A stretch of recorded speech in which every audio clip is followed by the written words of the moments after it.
Bonsoir, au sommaire de ce JT, le conducteur meurtrier présenté au juge cet après-midi.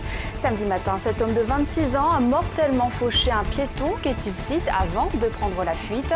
Football, l'OL s'éloigne un peu plus de la Ligue des Champions après avoir concédé un match nul, un but partout hier soir à Rennes lors de la 30e journée de Ligue 1. Et enfin, l'Égypte, selon Émile Guimet, 350 pièces de la collection personnelle de l'industriel lyonnais, décédé en 1918, sont exposées en ce moment au musée des Beaux-Arts de Lyon. Le chauffard qui a mortellement fauché un piéton samedi matin quai Tilsit dans le 2e arrondissement a été présenté au juge cet après-midi. L'homme de 26 ans avait pris la fuite avant de se rendre samedi au commissariat d'Oulin. Les précisions de Jasmine Sorgue. La rumeur courait comme quoi le chauffard devait paraître en comparution immédiate aujourd'hui. Il n'en est rien. L'homme a simplement été entendu par un juge d'instruction. Une information judiciaire est en cours. Certainement, effectivement, la réalité de l'infraction, de voir très exactement comment ça s'est passé, avec éventuellement très certainement une reconstitution et voir l'état dans lequel se trouvait le conducteur. Et nous verrons effectivement quel est son sort en fin d'après-midi. Soit il est placé sous contrôle judiciaire avec certaines obligations, soit il est placé en détention provisoire. L'avocate s'est proposée de défendre la conjointe de la victime ce jour même alors que celle-ci déambulait dans les couloirs du tribunal, perdue face à la machine judiciaire. C'est une femme très désespérée, désespérée face effectivement au décès de son compagnon, désespérée face à la machine judiciaire. Elle ne sait absolument pas dans quelle mesure cela va se passer. Elle est complètement perdue dans les méandres judiciaires. Le chauffard qui s'est rendu samedi soir devrait rapidement être mis en examen. On ignore encore les chefs d'accusation qui seront retenus contre lui. Et puis cet autre drame de la route, ce matin à 9h20, pour une raison encore indéterminée, une moto a percuté un camion de gendarmerie à l'intersection de la rue Bonnel et de l'avenue de Saxe. Une jeune fille de 20 ans, passagère du 2 roues, a été transportée dans un état grave à l'hôpital Édouard Herriot. Le conducteur a lui été légèrement blessé. Trafic perturbé aujourd'hui à l'aéroport Lyon-Saint-Exupéry. En raison d'un mouvement de grève des contrôleurs aériens, 70 vols ont été annulés. Les autres vols avaient en moyenne 1 heure de retard. Le mouvement devrait se poursuivre demain. Les aiguilleurs du ciel protestent contre une réforme des services de sécurité et de contrôle en province. Les voyageurs, eux, sont plutôt sereins. C'est assez embêtant car j'ai réservé un jour, ça va me faire des frais jusqu'à l'aéroport et je vais devoir décaler mon séjour à l'hôtel. Donc c'est vrai que je vais perdre quand même pas mal d'argent dans l'histoire. Je suis très déçu et puis je suis en train de chercher une nouvelle destination puisque j'ai prévu une semaine de vacances, donc je ne sais pas où partir. On est en train de regarder ça. Je suis venu à 8h30, j'avais un vol pour Toulouse, il a été annulé. Et j'attends depuis toute la journée, là j'ai attendu. Et on n'était même pas au courant que les vols étaient annulés. Premier coup de pelleteuse pour le réaménagement de la rue Garibaldi. La première phase du chantier a débuté aujourd'hui au niveau de la trémie Servien-Lafayette. La passerelle piétonne sera progressivement détruite par la méthode dite du grignotage. Les travaux ont déjà commencé par la démolition de la passerelle que l'on voit derrière moi et par des déviations de réseau assez importantes qui vont s'étaler jusqu'à l'été 2012. Et c'est à l'automne seulement que l'on viendra démolir les trémies, les remblayer et faire les bassins qui permettent de recueillir les eaux de pluie. Les habitants qui habitent le long de cet axe sont partagés un petit peu entre le bruit, entre les travaux qui vont avoir lieu et aussi la fameuse 3 voies que l'on va avoir. À 20 jours du premier tour de la présidentielle, un meeting Europe Écologie Les Verts est organisé ce soir à 19h30 au Transborder.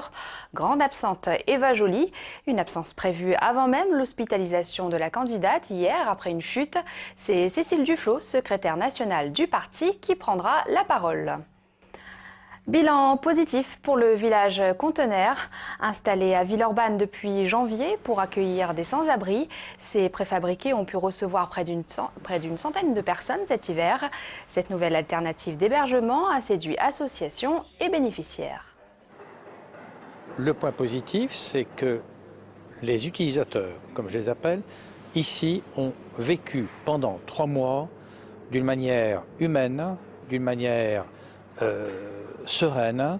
Ils étaient en sécurité, Ils étaient chez eux. Mon problème, c'est de pouvoir mettre dans chaque département des bâtiments similaires à ceux que j'ai présentés ici pour que les populations ne restent pas à la rue un peu partout en France.